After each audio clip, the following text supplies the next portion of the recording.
আল্লাহ যে বলেছেন মা উহিয়া ইলাইকা মিনাল কিতাব, কিতাবের যে অংশ আপনার কাছে নাজিল করা হয়েছে ওই কিতাব দ্বারা কোন কিতাব উদ্দেশ্য?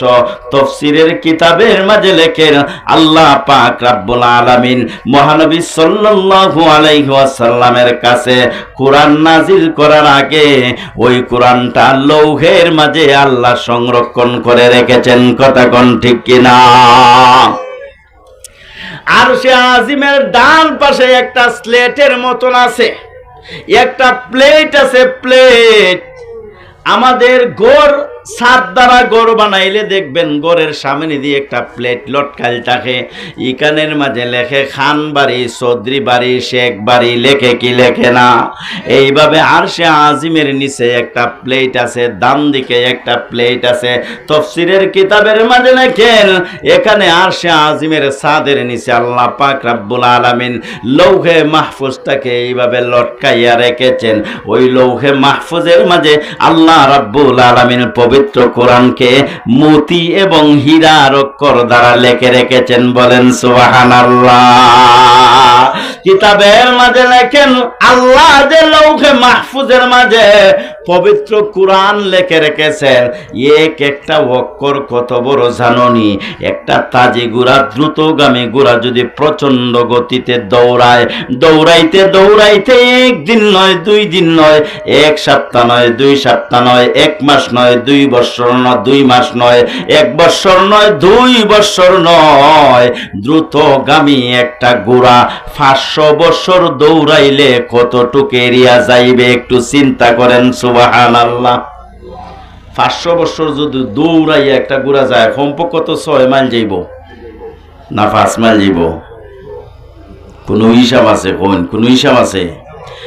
নবী করিম সাল্লাল্লাহু আলাইহি ওয়াসাল্লাম বলেন মহান আল্লাহ লৌহে মাহফুজের মাঝে পবিত্র কোরআন সংরক্ষণ করে রেখেছেন।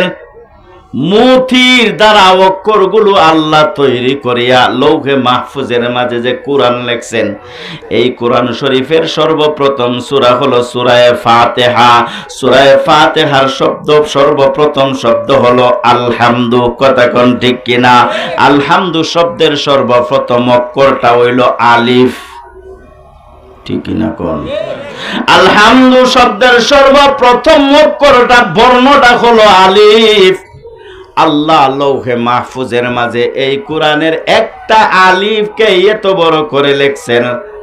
একটা তাজি ঘোড়া এই আলিফের এক মাথা থেকে অপর মাথা পর্যন্ত যাইতে হলে দিনে রাইতে 24 ঘন্টা বড় যদি দৌড়ায় তারপরে ও তার 500 বছর লেগে যাবে। সুবহানাল্লাহ। যেভাবে ফোন বুঝা যায় ফেটে বুক লাগিয়ে গেছে কি? জুড়ে সুরে হোক সুবহানাল্লাহ।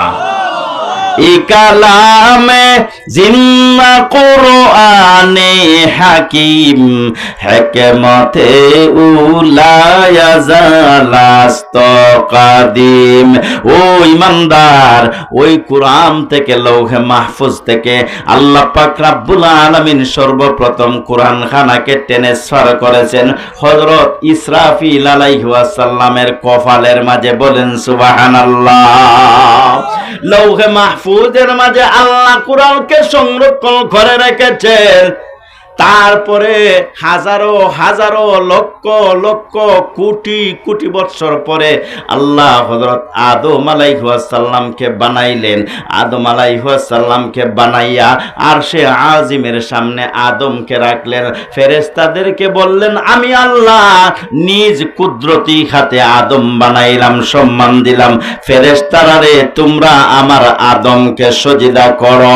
আল্লাহর আদেশ পাইয়া ফেরেশতাদের মধ্যে সর্বপ্রথম যেই ফেরেশতা সজদার মাঝে পড়ে গিয়েছিলেন ওই ফেরেশতা হইল হযরত মিকাইল আলাইহিস সালাম। ওই ফেরেশতা মিকাইল আলাইহিস সালাম সর্বপ্রথম আদমকে সম্মানের সজদা দেওয়ার কারণে এর পুরস্কার স্বরূপ আদম মিকাইল আলাইহিস সালামের কপালের মাঝে আল্লাহ সমস্ত কোরআন শরীফ লিখে দিয়েছে। ওই কোরআন মিকাইল আলাইহিস সালামের কাছ থেকে আল্লাহ রাসূল সাল্লাল্লাহু